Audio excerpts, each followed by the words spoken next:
ရှည်ရင်းနဲ့ကအမှန်တရားတရက်မှာလူလဲတယောက်ကလူရိုးလူအားလက်သမားတယောက်ကိုသူ့ရှည်တွင်ရောင်းလိုက်ပါတယ်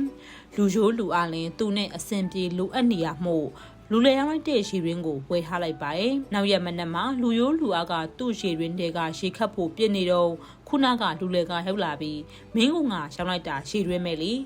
ရှည်မပါဘူးမင်းရှည်ခတ်ခွင့်မရှိဘူးလို့တားလိုက်ပါတယ်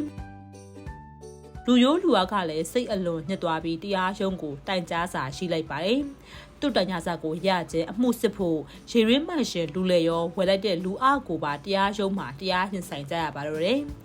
။တရားသူကြီးကမင်းသူ့ကိုဘာလို့ရေမခတ်ခန့်ညာလဲ။ရေရင်းကသူ့ကိုချောင်းလိုက်တာမှန်တယ်မဟုတ်လားလို့လူလေကိုမေးလိုက်ရာလူလေကသူ့ကိုကျွန်တော်ချောင်းလိုက်တာရေရင်းမယ်။တွင်းထဲကရွှေတွေမှမပါတာလို့ပြန်ဖြေတဲ့။တရားသူကြီးကတစ်ချက်ပြုံးပြီးအော်မင်းက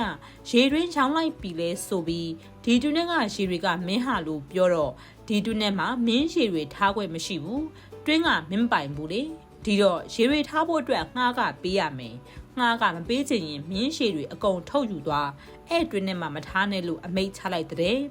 လူလေကလည်းနေရာတိုင်းလူလေကြလို့မရတဲ့အကြောင်းသိရှိနားလည်သွားပြီးတရားသူကြီးကလည်းမင်းဘလောက်လူလေကြကောက်ကျစ်ပါစေအမှန်တရားကိုဘလို့မှဖုံးကွယ်လို့ရမှာမဟုတ်ဘူးနေရာတိုင်းမှာတရားမျှတမှုဆိုတာရှိနေစမြဲပဲ